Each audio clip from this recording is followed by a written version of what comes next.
My sister pointed to a folding luggage rack between the washer and dryer and said, "We put you here. You don't need a whole room." I looked past her and saw my name card taped over with her son's name. When had the bedroom I paid for become a family decision nobody had asked me to make? I lifted my suitcase off the rack, carried it back to my car, and opened the backup lodging sheet I had made 2 weeks earlier. That was the part Dana did not expect. She expected a discussion. In our family, discussions had a way of lasting until the person who had arrived with the clearest objection became responsible for solving it. "Elise," she called after me, "don't make this into a whole thing." I set my suitcase in the trunk and called the Harbor Light Inn. A woman answered on the fourth ring. "Yes," she said. They still had the plain ground-floor room I had marked on my weather contingency list. She could hold it for 15 minutes. Behind Dana, her 32-year-old son Ryan stepped into the laundry room. He looked from the luggage rack to me.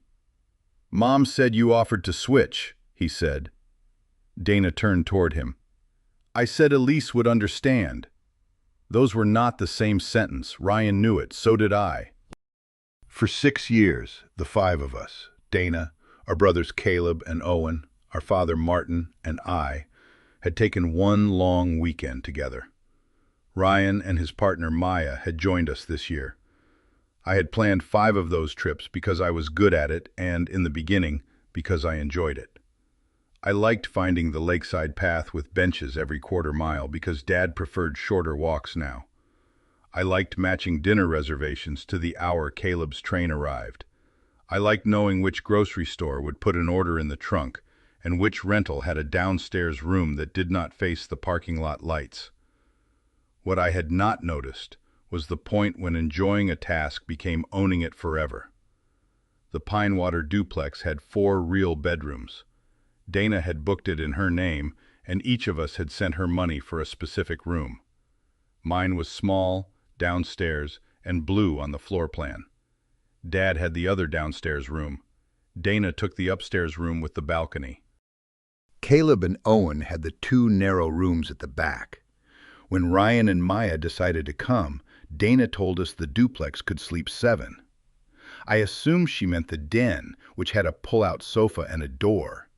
Instead, she had put Ryan and Maya in my room, moved me to a windowless laundry alcove, and set a decorative screen beside the washing machine.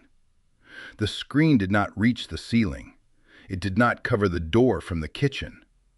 The rack held my suitcase 6 inches from a box of detergent.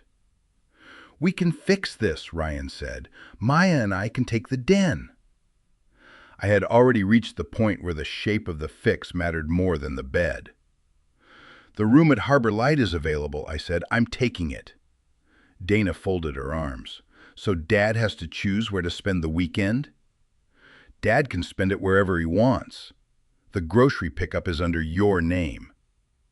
There it was. Not an apology. Not even a question about what the room had cost me. The groceries. I opened the order on my phone. It was still pending on my card.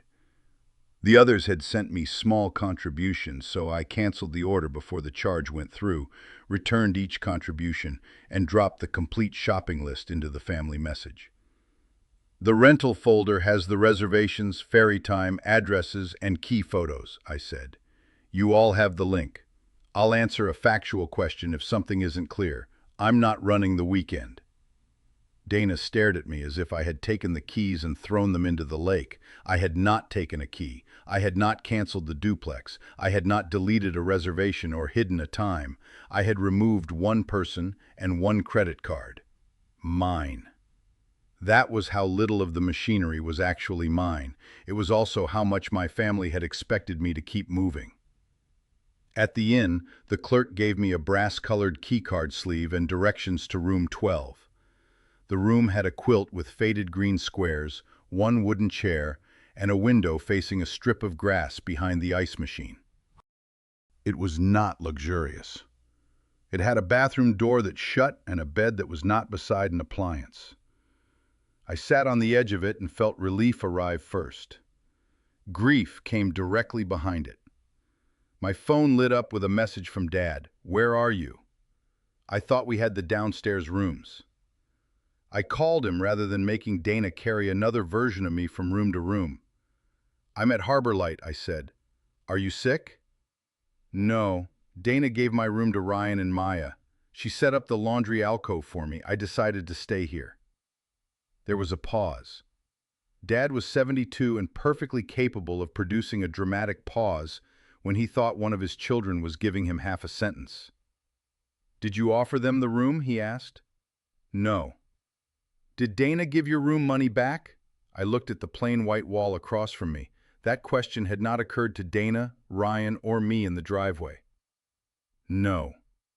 "All right," Dad said. "I'll stay here tonight because my bag is open and Caleb is making coffee. Tomorrow, you and I are still walking the south path, unless you don't want to." "I want to." "Then text me the time, not the whole plan." I laughed once, quietly. He knew me better than I had allowed myself to know me. The first family trip had been his idea after our mother died. None of us wanted to spend the first anniversary of her death sitting in the house where every cupboard still seemed arranged by her hands. We rented 2 cabins beside a river. Dana brought cards. Caleb cooked too much chili. Owen forgot towels. I made a 1-page schedule because the canoe office closed early and Dad hated arriving anywhere without knowing where to park. The page helped. The next year, everyone asked me to make another. By the 3rd year, the page had become a folder. By the 4th, it included grocery lists and confirmation numbers. By the 5th, Dana would call me before asking the person standing beside her, "What time does Caleb get in?" "Caleb bought the ticket, but you have it." She was usually right. I had told myself this was how I loved people. I remembered. I had not asked whether they were beginning to love me mainly as the person who remembered for them. At the duplex, dinner did not collapse. I know because the family message filled with the evidence of adults solving ordinary problems. Owen wrote, "Who has the grocery order?" Dana answered, "Elise canceled it." I watched the 3 dots appear under Ryan's name. "She returned everyone's money and sent the list," he wrote. "Maya and I will go. Caleb said he could cook pasta instead of the planned baked fish." Owen found a bakery still open. Dad asked for tomatoes. Maya added detergent to the list, which made me picture the box beside my suitcase. For several minutes, I held my phone with both hands. I wanted to tell them the nearest grocery store had a construction detour. I wanted to remind Caleb that the large burner on the rental stove ran hot according to a review. I wanted to suggest that Ryan take the east road because Friday traffic backed up beside the marina. None of those facts were necessary. Ryan knew how to drive. Caleb knew how to boil water. Adults did not become helpless because I stopped anticipating them. I put the phone face down and walked to the inn porch.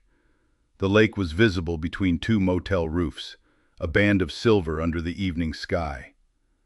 For the first time in years, I did not know exactly what everyone in my family was doing at 6:15 on the first night of our trip. It felt irresponsible for about 10 minutes. Then it felt quiet. Dana called at 7. I let it ring once more than I normally would, then answered. "We're eating," she said. "Good. Ryan is upset. He can call me. He says I told him you offered the room." "You did tell him that." "I said you'd be flexible. That is what you always say." "I didn't say it this time." "You didn't give me a chance. They decided to come late. You know how Maya is about privacy." I almost asked how Dana thought I was about privacy. Instead, I waited. "Come back after dinner," she said. "Ryan says he and Maya will move to the den. I'm staying here." "Then what is the point of them moving?" "That's between the people sleeping in the duplex." Her breath sharpened through the phone. "You are making everybody feel terrible." "I'm not asking anybody to feel a certain way." "Dad came for all of us." "I'm walking with him tomorrow at 9. She went silent when she realized I had kept the relationship and release the job. "Do you want me to send the folder again?" I asked. "No, we have it." That sentence mattered. They had it. The next morning, Dad met me in the inn breakfast room. He arrived carrying his own rain jacket and a paper cup of coffee from the duplex. He did not arrive displaced, abandoned, or confused. He arrived mildly annoyed that the coffee lid leaked. "Caleb bought the cheap ones," he said, wiping his thumb with a napkin. We sat near the window. Outside, a maintenance worker dragged a hose across the grass. Dad peeled the paper sleeve off his cup and flattened it. "Dana called me before the trip," he said. "About Ryan?" "About the rooms. She asked if couples should get first choice." I looked at him. "What did you say?" "I said people should get the rooms they paid for. If someone wants to trade, ask them." "And then?" "She said she was only thinking out loud." The hurt changed shape. Until then, part of me had still treated the laundry alcove as a foolish decision made while 7 people crowded through a doorway. Dad's account gave it a longer timeline. Dana had noticed the conflict. She had tested the answer. When she disliked it, she had changed the story instead of the plan. Dad watched me absorb that. "I should have asked who she meant," he said. "She should have asked me." "Yes." He did not make his regret larger than her choice. That helped. On the way to the South Path, we passed the duplex. Dana's car was in the drive.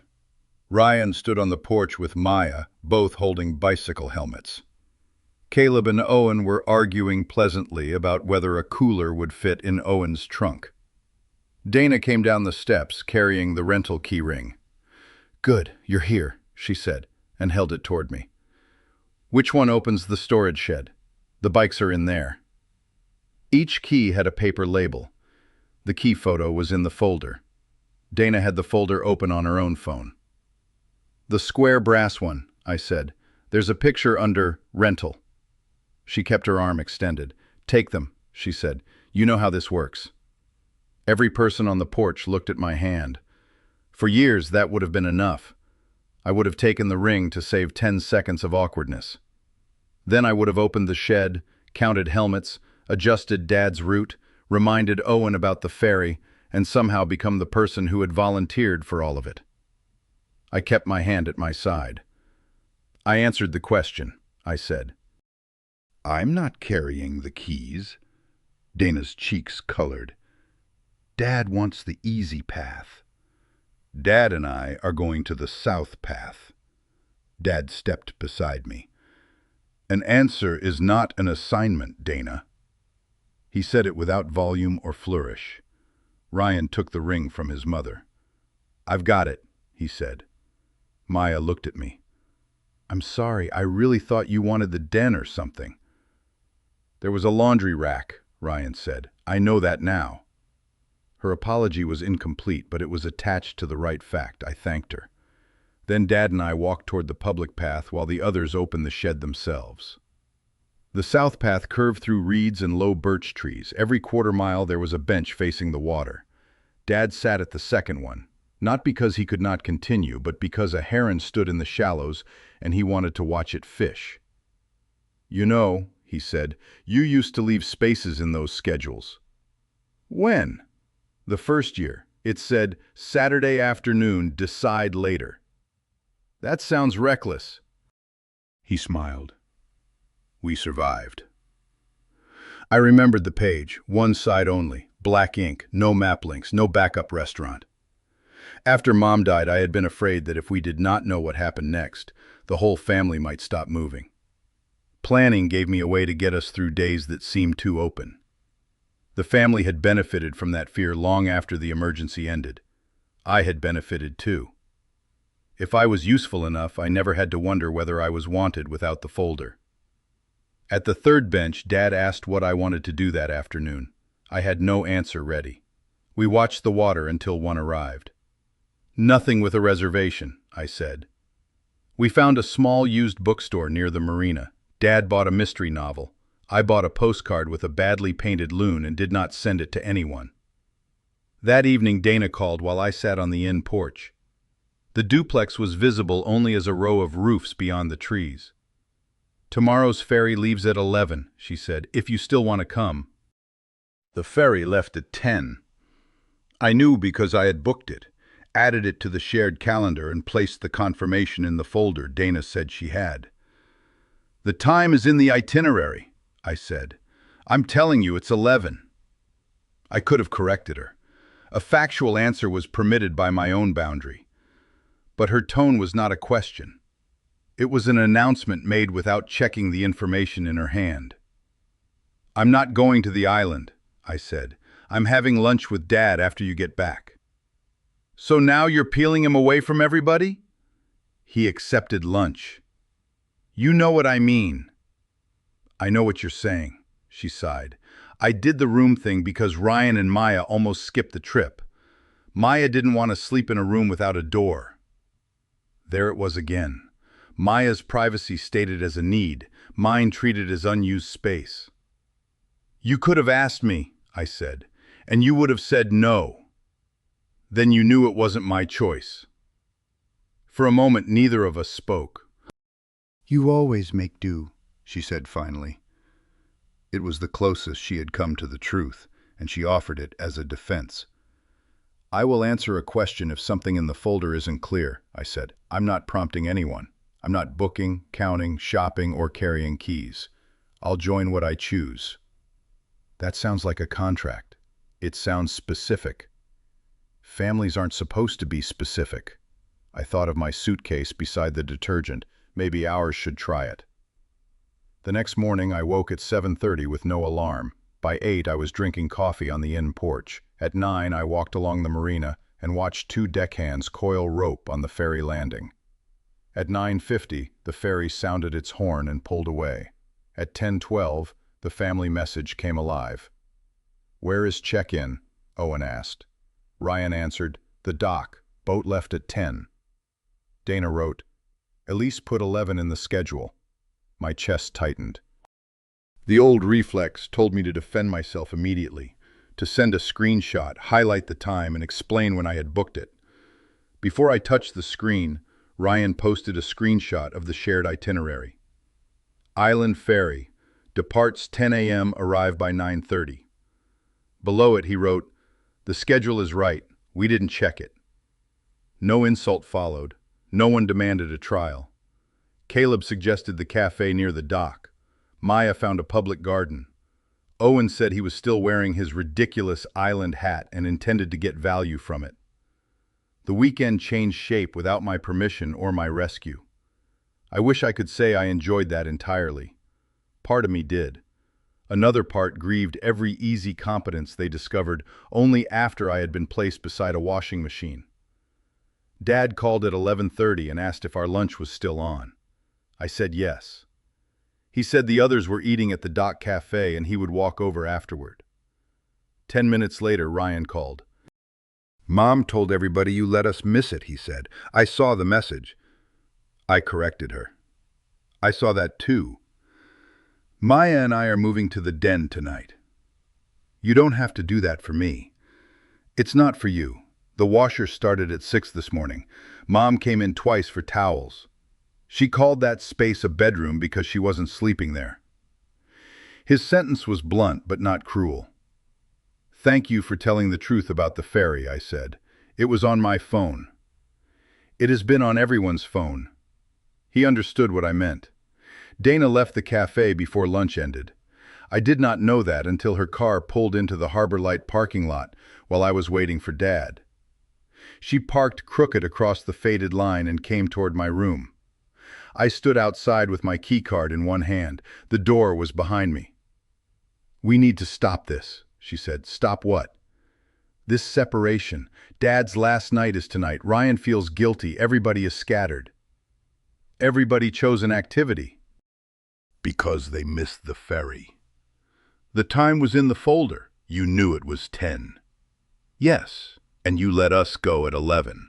"You told me it was 11. You didn't ask." "You could have corrected me. You could have looked." She glanced toward the inn office.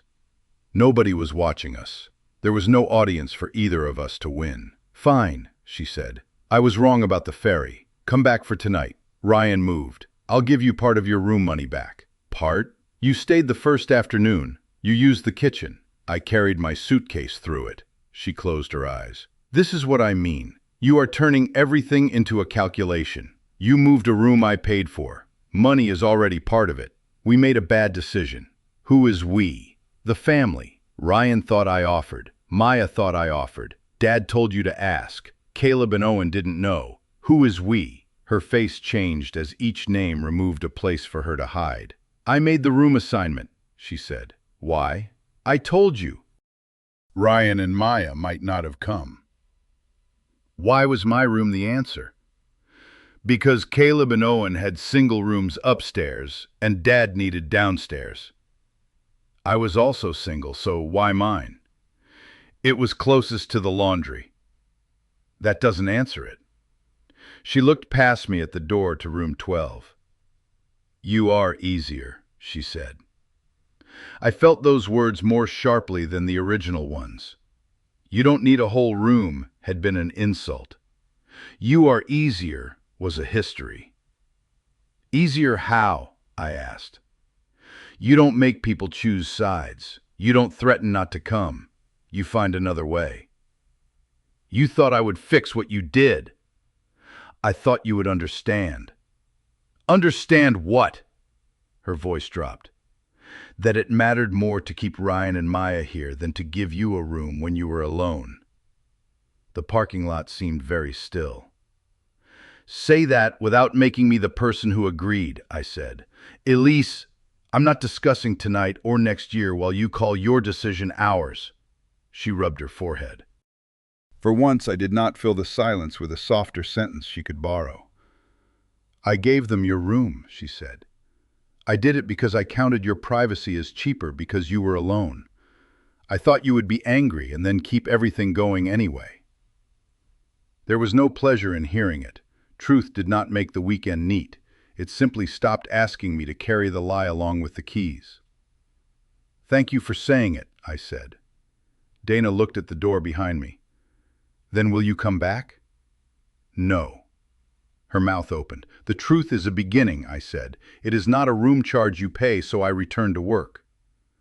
I wasn't asking you to work. You came here because the ferry was missed. Ryan is upset, Dad is having lunch with me, and everybody is choosing separately. You want the old weekend back. I can't give you that. Her eyes filled, and I hated that part. Dana was my sister. I knew how she looked when she was wounded and when she was cornered, and this was both. What can you give me? She asked. I considered saying nothing. Then I considered saying everything was fine. Both answers would have been familiar forms of escape. Breakfast tomorrow by the lake, I said. You, me, and Dad. No agenda, no schedule, nobody brings a key ring. She gave one small, tired laugh. All right. You need to tell the others what you just told me. Can't you come and... She stopped herself. That unfinished request was the first visible sign that something had shifted. I'll tell them, she said. I went inside and closed the door gently. I did not lean against it in victory. I sat in the wooden chair and cried because I had finally received the honest explanation, and it was exactly as painful as the laundry rack had suggested. Outside, Dana's car started. She had to return to the duplex and speak in her own voice. I could not prepare that route for her. Dad arrived 20 minutes later. He saw my face and did not ask me to summarize before I was ready. We ate sandwiches at a small table under a striped umbrella. He told me Owen had worn the island hat to the public garden and been mistaken for a volunteer guide. I laughed hard enough to wipe my eyes again. Then I told Dad what Dana had said. He listened. Are you coming back tonight? He asked. No. Good. I looked at him. Not because I want you away, he said. Because if you go back now, every person there will learn that the right words bring the old arrangement back in one afternoon. Dad had spent 40 years repairing school boilers and cafeteria fans. He believed in testing a repair under ordinary pressure before trusting it through winter. "Breakfast tomorrow," I said. "I can be there." "Dana, too." He nodded. "Then I'll be there without a wrench." That evening, the family message remained quiet for almost an hour. Then Dana wrote one paragraph. "I moved Elise out of the room she paid for. She did not offer it. I told Ryan and Maya that she did because I wanted them to come. And I assumed Elise would accept less privacy and still organize the weekend. She did not cause us to miss the ferry. The correct time was in the itinerary she already gave us." Caleb answered first. "Thank you for correcting it." Owen wrote, "I didn't know about the room. I should have asked where everyone was sleeping." Ryan's reply took longer. "We believed what you told us when we arrived. After we learned the truth, we kept the room last night. Maya and I moved our things to the den. We will clean both spaces and handle checkout. Nobody tagged me. Nobody asked me to approve their statements. I read them from my own bed at the inn and let them stand." The next morning, Dana arrived at the lakeside cafe carrying only her purse. Dad was already there, stirring sugar into his coffee. I had chosen a table where all three of us could see the water. Dana placed an envelope beside my cup. "That is your room contribution," she said. "All of it." "Thank you." "It isn't supposed to make you forgive me. Good." She winced, then nodded. Dad opened his menu. He did not mediate. We ordered eggs, toast, and 3 kinds of coffee because none of us ever agreed on coffee. Dana told me she had folded the luggage rack and put it in the utility closet. She did not present that as a symbolic act. Maya needed room to run a load of towels. Ryan had stripped the downstairs bed. Caleb was checking the refrigerator. Owen had found the checkout instructions in the folder and assigned himself the trash. "He used the word assigned?" I asked. "He wrote his own name beside it." That was better. We spoke about Mom for a while, not because the trip had healed us enough for a meaningful family memory, but because Dad found an old photograph on his phone of her standing beside a motel ice machine with a bucket under her arm. In the picture, she looked impatient and amused. "She would have told all of us to book separate rooms," Dana said. "She would have made us share one bathroom first," I said. Dad smiled. "Both can be true." After breakfast, Dana asked if I would join everyone for an hour at the public beach. I said yes. I arrived in my own car and brought one towel for myself. Ryan met me near the path. "I want to pay for your inn," he said. "No. We slept in your room." "Your mother returned what I paid for the duplex. I chose the inn." "Then what do I do?" It was an honest question, but I did not want to become the planner of his remorse.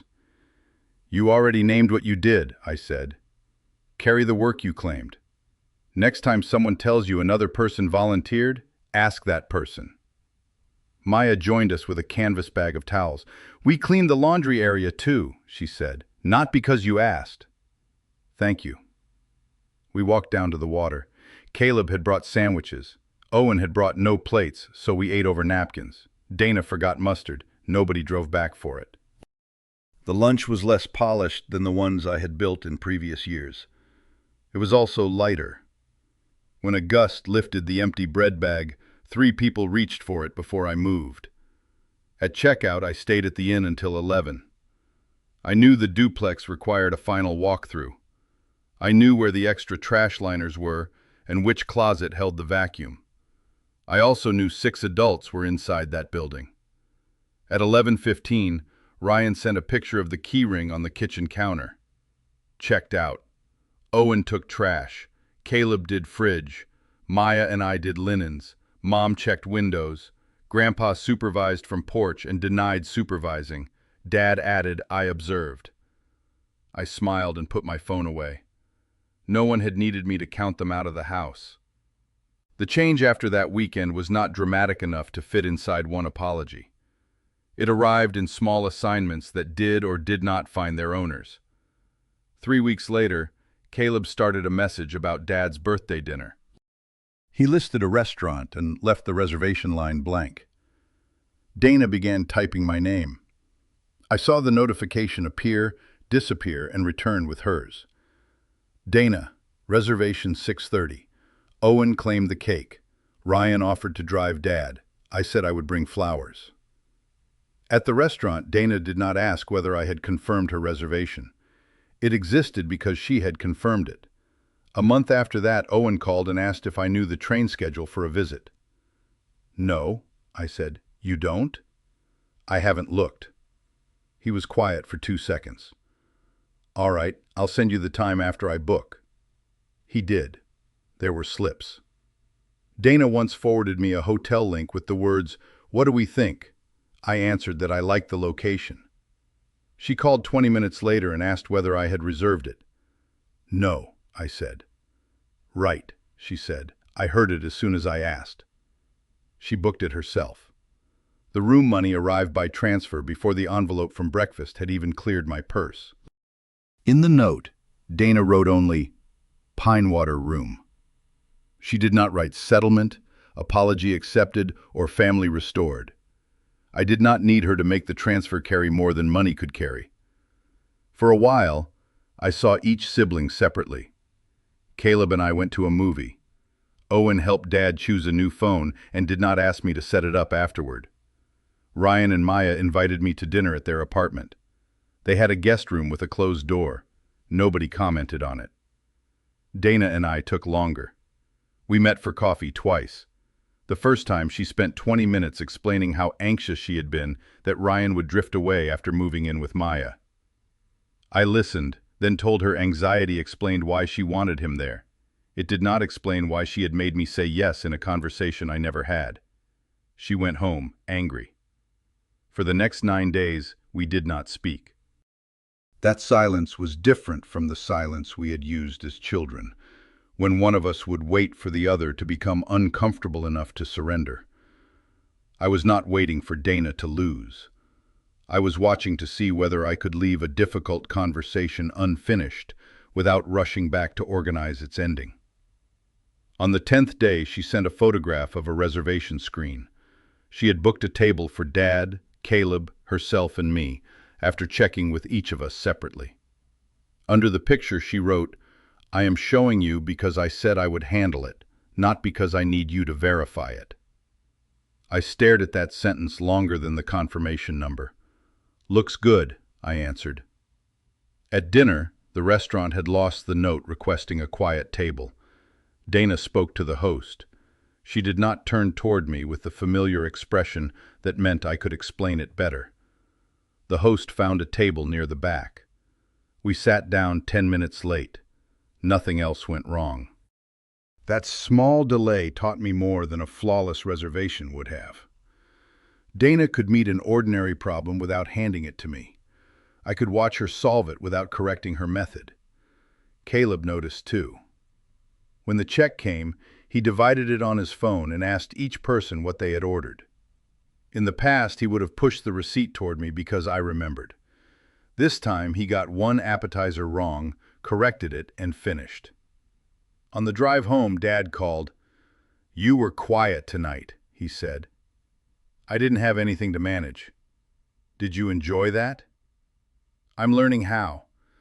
There were losses inside that learning. Some relatives contacted me less when I stopped being the shortest route to every answer. Owen once waited 3 days to call because he thought I might assign him something. Ryan apologized too often for the room until I told him repeated apology could become another task for me to settle. Let what you do next carry it, I said. He did. When Dad wanted help hanging 2 shelves, Ryan called him directly, agreed on Saturday morning, brought the right anchors, and left after lunch. I heard about it afterward because Dad liked the shelves, not because anyone needed me to witness the repair. That was the kind of change I began to trust, useful even when I was absent. The second time she did not explain. She asked what I had enjoyed at the inn. The chair by the window, I said. That sounds uncomfortable. It was mine for 2 nights. She looked down at her cup. I'm still learning which details are bigger than they sound. That was not a perfect sentence. It was a useful one. In February, Dad asked whether the family trip was over for good. "I don't know," I said. "Do you want it to be?" I expected my answer to be yes. Instead, I remembered the South Path, Owen's ridiculous hat, Dana laughing at Mom with the ice bucket, and a beach lunch with no mustard. "I want the old version to be over," I said. Dad nodded. "Then don't bring it back." 2 weeks later, Dana proposed a short spring weekend in a town 90 minutes away. Her message contained no master reservation. She had found a hotel where every room could be booked separately. "One room per household," she wrote. "Everyone books and pays for their own. If we want shared plans, we claim them below." 4 booking numbers appeared in the thread over the next day. Mine was not one of them. Nobody asked why. Caleb claimed Friday dinner. Owen claimed transportation for Dad, then Dad replied that he would drive himself and meet Owen there. Dana claimed checkout reminders for her own room only. Ryan and Maya offered to bring breakfast upstairs on Saturday. I watched the list develop without a blank drifting toward my name. Then I wrote, "I can choose 2 walking routes for Saturday, one short, one longer. I'll send them by Thursday." Dana replied, "Thank you, that is your whole assignment." Dad wrote, "I reserve the right to choose neither." I booked a single room with a king bed and a window facing the courtyard. The night before the trip, I packed one small suitcase. I did not print a schedule. I did not check Caleb's reservation or Owen's route. I sent the 2 walking maps I had promised, closed my laptop, and slept. The spring hotel was ordinary: beige carpet, framed photographs of local bridges, a breakfast cart with one wheel that squeaked. My room was on the 2nd floor. Dana had booked a single room across the hall. No one asked whether a couple needed hers more. Saturday morning, I woke when the breakfast cart squeaked past my door. For 1 second, my body prepared for a knock. I expected someone to ask where the coffee was, which route Dad wanted, whether Maya needed a different pillow, or who had the checkout time. The cart continued down the hall. Through the peephole, I saw Ryan carrying a tray toward Dad's room. Maya balanced cups behind him. Dana stood at the elevator reading her own checkout notice. Farther down the corridor, Dad emerged in his jacket with both walking maps folded in his pocket. He looked at the short one, looked at the long one, and put them both away. Then he headed toward the courtyard by himself. Nobody stopped at my door. I poured the coffee I had brought upstairs, opened the curtain, and watched morning collect on the window glass. Footsteps passed in the hall without slowing. Then I stepped back inside and closed my own door.